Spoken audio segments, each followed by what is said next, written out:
man sax moo ma alerté moo mu ne feede am na benn booy buñ fa rey léegi nag bi ma ñëwee sur les lieux fekk naa ki ñu rey ñu dugal ko ci oto sapeur bi di ko waaj a évacuer mais bi ma côtoyé ñi nga xam ne ñoo ma fa jiitu nee nañ ma xale bi moto la yoroon mu supporté ñaari xale yu jigéen.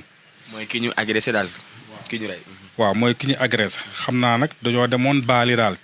bi ñu ñibbisi nag ci fajar bi ci la leen agresseur yi tamit yore moto dab leen bi ñu leen dabee arrêté leen ñu taxaw après ci la ñu jàmmaarloo parce que boobu moto bi la ñu bëggoon nangu bi ñu jàmmaarloo ba yi fi metti ci la agresseur bi jël paaka nag jam ko xale bi ci biir bi mu ko jamee paaka bi ci biir nag xale bi tamit daanu deret ju bari tuuru ci moom mu sukkuraat ba faatu noonu agresseurs yi daw kenn ki moom échappé na. kon ñaari agresseur la woon kon. ñaari agresseur la kenn ki échappé na mais kenn ki dafa daw dugg ci kër yi nekk foofu aux environs fa la daw làqatu. mooy kii jàmpaar. waaw làqatu ba ca biir a biir sax ba ca mbaaru xar ya foofu la daw làqatu léegi nag bi mbir mi xewee waa kër googu ñoom woo nañu takk der yi ñu ñëw bi takk der yi ñëwee tamit jéem nañu gérer situation bi mais tamit xale bi ñu rey tamit ay mbokkam tamit ñu alerter leen ñu ñëw xam naa bi ñu xoolee situation bi mu xaw a dégénéré ñu xam ne jàmmaarloo dafa nar a am après benn instant man gisatuma takk der yi. kon police dafa daw benn instant. waaw dañoo effacé wu. puisque xeet boobu. xeet bu maanaam ñu am xadar lañu. parce que dañ ne comme seen doom lañu rey ki ko rey il faut ñu def ko comme ni mu def seen doom ndax dañu ne bakkan la lépp bakkan lay fay. mais fa mu duggoon est-ce que ñooñu itam jéemoon nañ koo protéger pour xam. noonu mënuñu koon protéger parce que nit ñooñu dañoo bari woon foofu.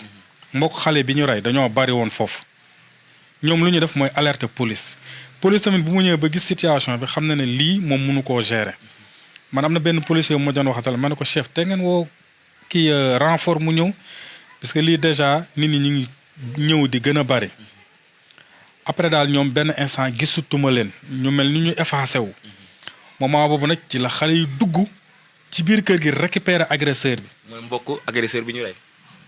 waaw agresseur bi ci boppam. agresseur bi ci boppam. moom la ñu fekk ci biir kër gi récupérer ko kenn ki dafa daw kenn ki dugg ci biir kër gi. ki dugg ci biir kër gi kooku la ñu récupérer bi ko xale yi récupérer nag jot nañ ko escanté muy nàcc di xelli deret fu nekk. kon moom boo fekkee ne kon daal kon dóor nañ ko ba mu sonn. dóor nañ ko ba mu sonn. bi mu nekkee nag entre la vie et la mort xale yi na nag nañ koy doggali benn yoon. moto bu mu doon jéem a agressé bi mu doon jéem a sàcc raakooru moto bi la ñuy dindi essence bi xel ñu dëkk ko ci bidon fekk waa ji mi ngi nekk ci sukuraat ñu jël pneu teg ko ci kawam jël essence sotti ko taal ko bañ ko taalee nag macha kenn mënu la expliquer daal loolu ñu ci bëri ñu ci yem dañuy dëppaat parce que mbir mi dafa yéeme lool yéeme na ñaaw na. te kenn sax jéemul dem di fay lakk-lakk bi wala boobu gars yi dañoo taxaw pour assister. kenn ñemewul filmer kenn ñemewul ñëw au secours ñëpp dañoo écarté wu. kon kenn ñemewul woon filmer.